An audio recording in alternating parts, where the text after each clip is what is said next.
Biology All TCS 2023 Questions in 60 minutes। तो start करते हैं सेशन को। और ये मेरा चैनल है S60 लर्निंग्स, जहाँ पे हम लोग concise material, PDF solution, type wise questions की practising, one of the tricky and important questions को एक जगह कंपाइल करके उसे सॉल्व कराते हैं। ठीक है, तो ये शिफ्ट वाइज क्वेश्चंस हैं जो बायोलॉजी सेक्शन के हैं। और ये टॉपिक क्या हो गया? Scientific name. तो साइंटिफिक नेम टॉपिक का क्वेश्चन, पहला क्वेश्चन क्या है? कैनिस lupus. Question number first, कैनिस lupus आमतौर पर किस नाम से जाना जाता है? तो ये कैनिस ल्यूपस को आमतौर पर भेड़िया, ठीक है, भेड़िया जो होता है, धूसर भेड़िया, इसे कैनिस लूपस कहते हैं। ठीक है, टुंड्रा वुल्फ भी कहा जाता है इसे। गाय का वैज्ञानिक नाम भी यहाँ बताया कि गाय का वैज्ञानिक नाम बोस टोरस है। तो देखो, सुभाष चंद्र बोस तो इंडियन थे ना, तो याद कर लो बोस जो है, चूंकि इंडियन नेम है तो गाय से रिलेट कर जाएगा। गाय इंडिया में काफ़ी होली माना जाता है, होली एनिमल है। देखो, बकरी, बकरी का वैज्ञानिक नाम कैप्रा एग्रस हिरकस है। ठीक है, कैप्रा एग्रस हिरकस। और मुर्गी गैलस डोमेस्टिक्स, गैलस डोमेस्टिक्स। तो देखो, मुर्गी क्या है, डोमेस्टिक वर्क में बहुत ज़्यादा यूज होता है, जैसे गांव में, विलेज एरिया में अंडे के लिए या फिर चिकन के लिए मुर्गी का पालन किया जाता है। तो मुर्गी का तो क्या डोमेस्टिक वर्क से रिलेट कर जाएंगे। गाय का भी गाय का भी बोस टोरस से रिलेट कर जाएगा। और बकरी का क्या होगा? Capra एग्रस hircus. ठीक है, तो ये याद कर लेना, कैप्रा एग्रस हिरकस। इसका कुछ डिकोडिंग निकल नहीं रहा है, तो ये बकरी का क्या हो गया? Capra एग्रस hircus. ठीक है, नेक्स्ट क्वेश्चन। एक स्लाइड के जितने क्वेश्चंस होंगे वो मैं एक बार में कलेक्ट कर दूंगा। ठीक है, तो ये क्वेश्चन था। उसके बाद ये चला लेते हैं, ऐसे चलाएंगे, इस पूरे फ्रेम के सारे क्वेश्चंस को एक बार करेंगे। देखो, ये क्वेश्चन क्या कह रहा है? क्वेश्चन नंबर 5, निम्न में से किस फूल का वनस्पतिक नाम नार्सिसस है? नार्सिसिस्ट होता है ना, जो अपने बारे में ही सोचता हो, दूसरे के बारे में ना सोचता हो, आत्ममुग्धि, नार्सिस्ट। इंग्लिश वाले सेशन में मैंने बताया था narcissist, NARRI, Nazis, NARR, narcissist. ठीक है, यानी आत्ममुग्धि। तो देखो, नार्सिसस है ना, तो ये क्या हो गया? डेफोडिल। डेफोडिल जो हो गया, इस फूल को नार्सिसस के नाम से जानते हैं, नार्सिसस। गुलाब का रोजा हो गया, गुलाब का रोज से रोजा हो गया, रोजा। तो ये गुलाब हो गया, गुलाब का रोजा। कार्नेशन का वैज्ञानिक नाम डायनस, डायनस कैरियोफिलिस है। तो चलो इतने ही रहने देते हैं, बाकी मेरे को इम्पोर्टेंट कुछ लगना है। लिली का लिलियनम। ठीक है, लिली से ही आगे वाला वर्ड रिलेट कर जाएगा, तो ये भी इजी है। ठीक है, मैलस प्यूमिला, मैलस प्यूमिला का वैज्ञानिक नाम क्या है? तो ये वृक्ष की वनस्पति है, वृक्ष है। ठीक है, मैलस प्यूमिला। और ये किसका वृक्ष है? सेब का। सेब, आम और पैराडाइज सेब। ठीक है, तीनों सेब ही है, आम सेब, पैराडाइज सेब और सेब। तो सेब को क्या कहते हैं? मैलक्स। और सेब में कौन सा एसिड पाया जाता है? Malic acid. मैलिक एसिड होता है ना सेब में। तो ये हो गया मैलस प्यूमिला सेब का। नेक्स्ट, सिट्रलस, सिट्रलस लेनेटस। तो सिट्रलस से तो नींबू लग रहा है ना, साइट्रिक एसिड होता है नींबू में। या फिर सेब है, देखो संतरा तो खट्टा होता है ना, मेरे को लग रहा है संतरा होगा। ठीक है, चेक करते हैं। सिट्रलस क्या हो गया? देखो, संतरा ही था, नहीं तरबूज था। तरबूज का वैज्ञानिक नाम था सिट्रलस लेनेटस। तरबूज का साइंटिफिक नाम क्या हो गया? सिट्रलस लेनेटस। ये हो गया तरबूज का साइंटिफिक नेम। संतरे का देखो साइट्रस एक्स साइनेसिस हो गया, साइट्रस से भी संतरा ही निकल रहा है, लेकिन citrus x sinensis, citric acid होता है ना संतरे में, तो संतरे का वैज्ञानिक नाम हो गया साइट्रस एक्स साइनेसिस। और सिट्रलस लैनेटस क्या हो गया, तरबूज। ठीक, अब क्या छूट रहा है, ये हो गया बोस म्यूटस किसका वैज्ञानिक नाम है। तो बोस तो मैंने बताया था ना, गाय, क्योंकि इंडिया में क्या होती है गाय, तो और तो कहीं देने भैंस कह सकते हैं, ये भी नहीं, नहीं चेक करते हैं इसका आंसर, बोस म्यूटस। तो ये बोस जंगली याक वैज्ञानिक नाम हो गया बोस म्यूटस, याक का वैज्ञानिक नाम हो गया बोस म्यूटस। गाय का भी होता है बोस, ठीक है, बैल का भी बोस है, देखो भैंस का भी बोस है, तो बोस सब में लग रहा है, गाय भैंस याक बैल, इन सब में बोस लग रहा है। और आगे वाला वर्ड टोरस, अच्छा दोनों का वैज्ञानिक नाम, बैल का भी वैज्ञानिक नाम बोस टोरस है और भैंस का भी वैज्ञानिक नाम बोस टोरस ही है। ठीक है, ये हो गया क्वेश्चन। अब चलते 12th नंबर पे। आमतौर पर कोब जेली का नाम से जाना जाता है, कैटेनोफोरस। विभिन्न कंघी जेली समुद्र हासबेरी, ठीक है, इसका सी ऑप्शन है ना, टेनिफोरा। टेनिफोरा को आमतौर पर कोब जेली के नाम से जाना जाता है, टेनिफोरा। टीनोफोरा है ना, टीनोफोरा को आमतौर पे कोब जेली के नाम से जाना जाता है। ठीक है, कैप्रा एग्रस तो ये बकरी का नाम हो गया, Capra एग्रस। Second number question, mega पटेरा नेवे एंगली का सामान्य नाम क्या है। तो ये किसके कहते हैं, मेगा पटेरा, तो ये हो गया डी ऑप्शन, कुबड़ वाली व्हेल, मेगा पटेरा नवेंगली। ठीक है, पासर डोमेस्टिकस को आमतौर पे क्या कहते हैं। तो डोमेस्टिक चीज जो होगी उसी को कहा जाता है, गौरैया को कहते हैं पासर, पासर डोमेस्टिकस। ठीक है, मयूर का वैज्ञानिक नाम पूछ रहा है। आम का वैज्ञानिक नाम मैग्नीफेरा इंडिका हो गया, आम का वैज्ञानिक नाम क्या हो गया, मैग्नीफेरा इंडिका। मयूर का वैज्ञानिक नाम करा मोर, तो मोर का वैज्ञानिक नाम क्या हो गया, इसका हो गया बी ऑप्शन, यूडाइनिसमिस साइक, अच्छा पावो क्रिस्टेसस। मोर का हो गया पावो क्रिस्टेसस, मोर, मोर या फिर मयूर, इसका क्या हो गया पावो क्रिस्टेसस।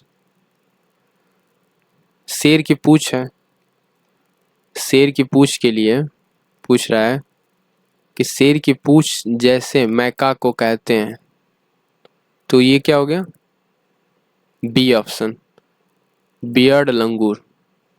जो शेर की पूंछ जैसे मैकाक, मैकाक क्या होता है, बंदर को कहते हैं ना, बंदर की एक प्रजाति है मैकाक।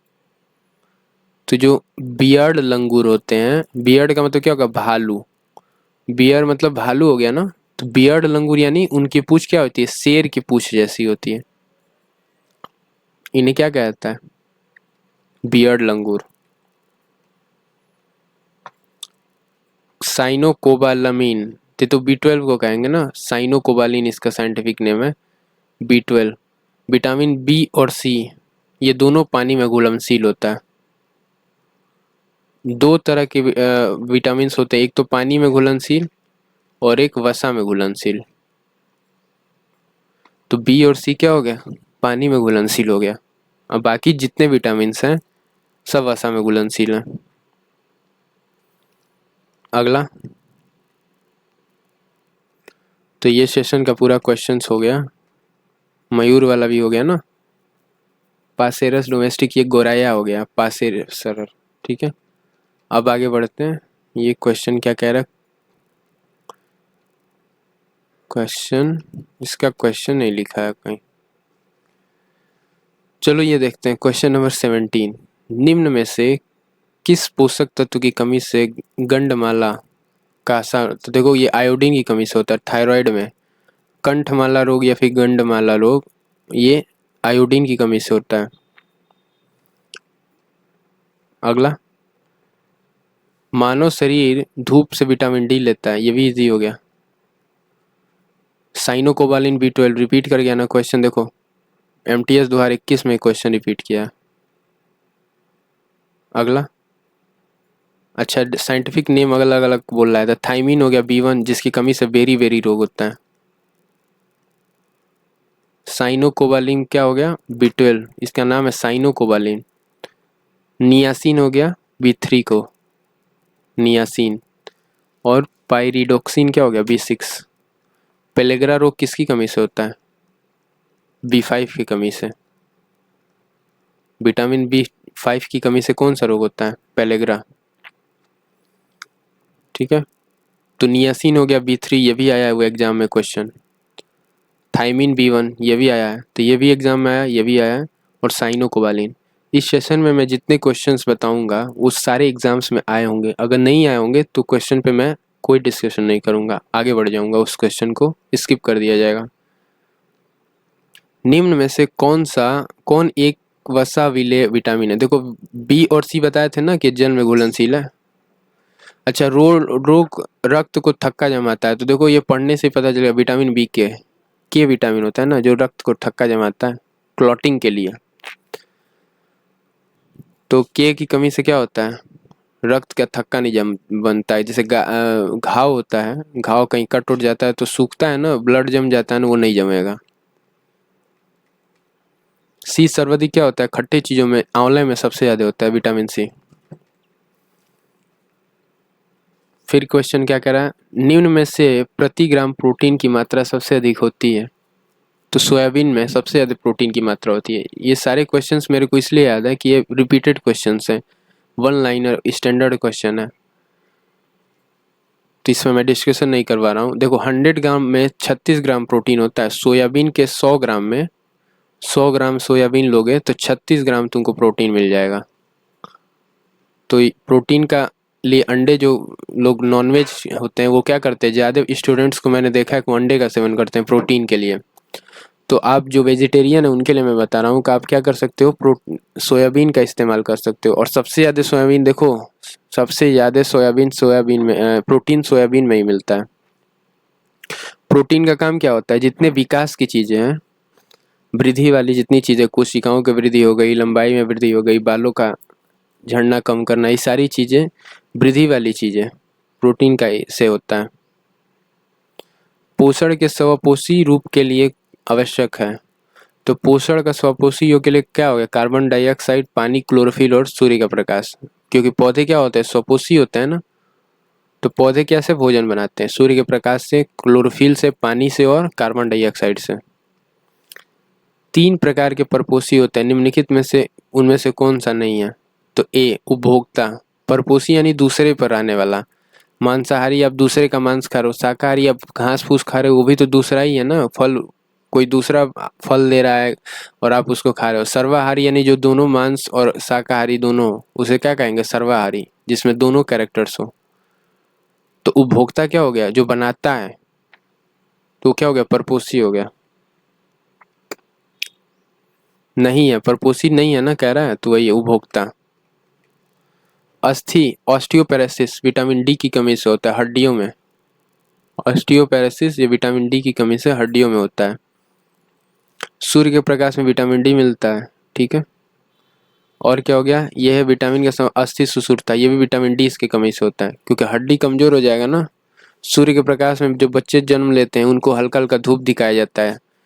जाड़े के दिनों में जो बच्चे जन्म लेते हैं उन्हें चूंकि लाइट प्रॉपर घर में आती नहीं है रूम के अंदर, तो उनको धूप में ले आकर दिखाया जाता है ताकि उनकी हड्डियां मजबूत हों, क्योंकि जाड़े में सन ज़्यादा निकलता नहीं है।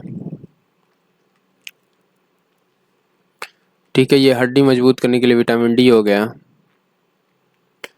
पानी में घुलनशील कह रहा है, तो देखो बी और सी बताए थे ना कि पानी में घुलनशील होते हैं, तो विटामिन बी और सी ये पानी में घुलनशील होते हैं, बाकी सब वसा में घुलनशील होते हैं। निम्न में से किस प्रकार के जीव में स्वपोषी पोषण पाया जाता है। तो ये क्या हो गया, जीवाणु। जीवाणु यानी स्वपोषी, अपना भोजन स्वयं बनाते हैं।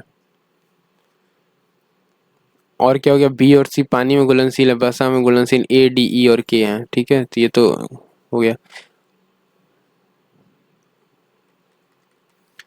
आमतौर पर प्रयोग किए जाने वाला विटामिन बी सम्मिश्रण में कितने विटामिन होते हैं? 12, क्योंकि B12 होता है ना। अच्छा, 8 होता है।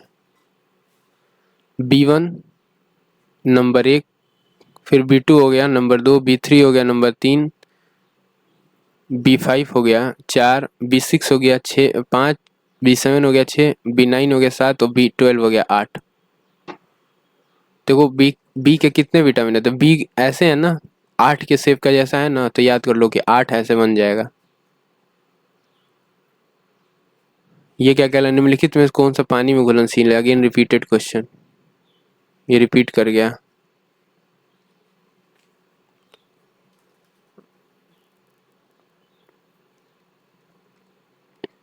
किसी खाद्य श्रृंखला में एक पौष्टिक स्तर से दूसरे पौष्टिक स्तर तक कितने प्रतिशत ऊर्जा का स्थानांतरण होता है?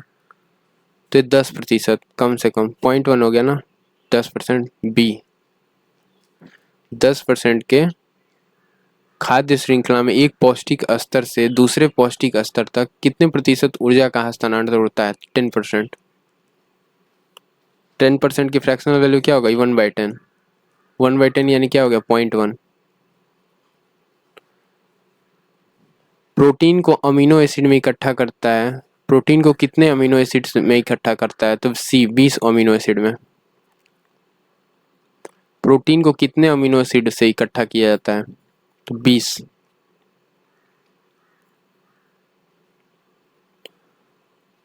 निम्नलिखित में से किस स्रोत से मस्तिष्क को ऊर्जा प्राप्त होती है? तो क्या होगा? ग्लूकोज से। ग्लूकोज अगर आप सेवन नहीं करोगे तो आप लोग गर्मी के दिनों में देखे होंगे क्या इलेक्ट्रॉल ग्लूकोज की ज़रूरत पड़ती है, क्योंकि क्या होता है, सिर घूमने लगता है, चक्कर आने लगता है लोगों को। तो ग्लूकोज हो गया। ग्लूकोज का साइंटिफिक फार्मूला क्या हो गया? C6H12O6।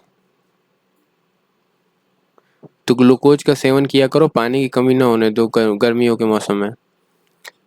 निम्नलिखित में से कौन सा पोषक तत्व प्रति ग्राम अत्यधिक ऊर्जा संग्रहित करता है? ये तो क्या, वसा। सबसे ज़्यादा फैटी चीज़ें जो होती हैं, वसा युक्त चीज़ें, वो एनर्जी ग्रेन करती हैं। अमीनो एसिड को अक्सर, तो ये प्रोटीन, अमीनो अम्ल किससे बनता है? अमीनो एसिड प्रोटीन से बनता है ना, तो इसका आंसर क्या हो गया? प्रोटीन। भोजन में स्टार्च और चीनी के रूप हैं, तो स्टार्च क्या है? वसा है ना, कि कार्बोहाइड्रेट है? तो कार्बोहाइड्रेट है। लार किसका पाचन, हमारे मुख में जो लार होता है वो स्टार्च का पाचन करता है। लार एंजाइम क्या करता है? मुंह का जो लार होता है वो स्टार्च का ही पाचन करता है। तो स्टार्च और चीनी किस कार्बोहाइड्रेट है?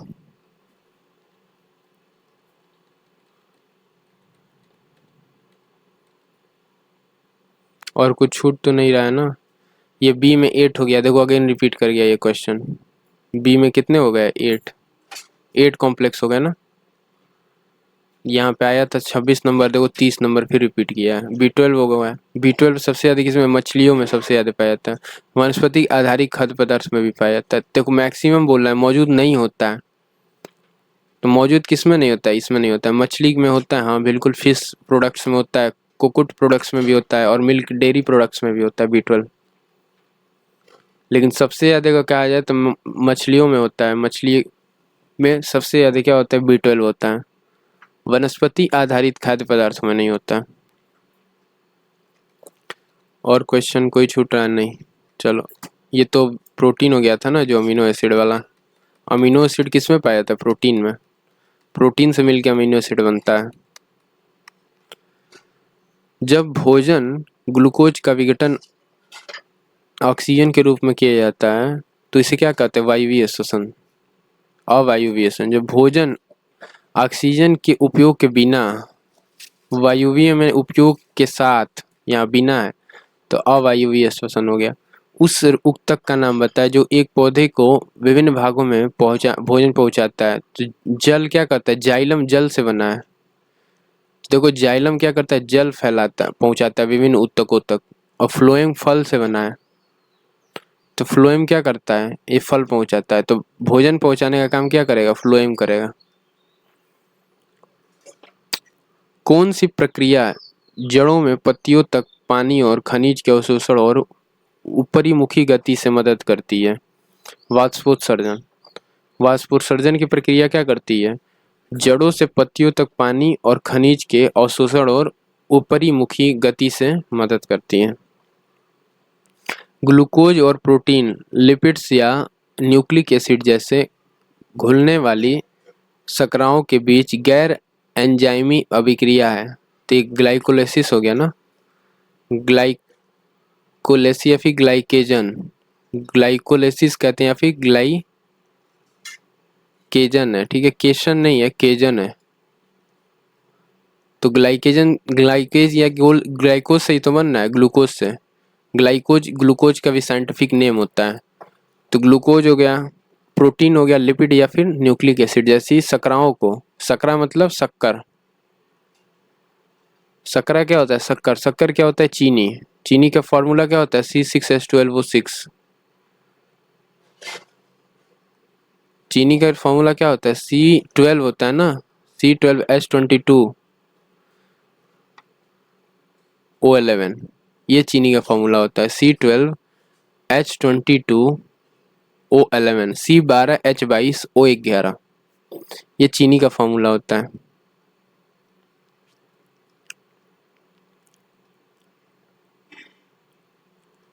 नेक्स्ट, निम्नलिखित में से कौन सा जीव शरीर के बाहर की खाद्य सामग्री को तोड़ता है और फिर उसे अवशोषित कर लेता है? यीस्ट का काम है ये। खमीर, यीस्ट या फिर खमीर, ये शरीर के बाहर की खाद्य सामग्री को तोड़ता है और फिर उसे अवशोषित कर लेता है। आगे बढ़ते हैं। जल एवं खनिज पदार्थों को जड़ से पत्तियों तक ले जाने के लिए कौन सा पादप ऊतक जिम्मेदार होता है? देखो फ्लोएम रिपीट कर गया ना, जल एवं खनिज पदार्थों को जड़ से पत्तियों तक ले जाने में तो जाइलम का काम हो गया। ज से जाइलम, जैसे जल, जल है ना, तो जाइलम हो गया इसका। ये बता ही दिए थे हम। देखो अगेन टीसीएस क्या कर रहा है, क्वेश्चंस को आपको फिक्स क्वेश्चंस ही पढ़ने हैं, क्योंकि बाकी क्वेश्चंस तो आपको इजीली रिपीट ही हो जा रहे हैं। देखो जाइलम इसका आंसर हो गया। प्रकाश संश्लेषण की प्रक्रिया, लास्ट क्वेश्चन है ये। प्रकाश संश्लेषण की प्रक्रिया की मौजूदगी में होता है। तो क्लोरोफिल और सूर्य का प्रकाश, सबको पता है, क्लोरोफिल और सूर्य के प्रकाश में प्रकाश संश्लेषण की प्रक्रिया होती है। क्लोरोफिल का साइंटिफिक फॉर्मूला क्या होता है? तो बताओ क्लोरोफिल का साइंटिफिक फॉर्मूला। क्वेश्चन ये हो गया 39, ये 42 था ना, चलो बाकी ये तो करा ही दिए थे। ये अवायवीय श्वसन हो ही गया था, ये भी हो गया, ठीक है। ऊपर के कोई क्वेश्चंस तो नहीं छूट रहे हैं, चेक कर लेते हैं। नहीं, चल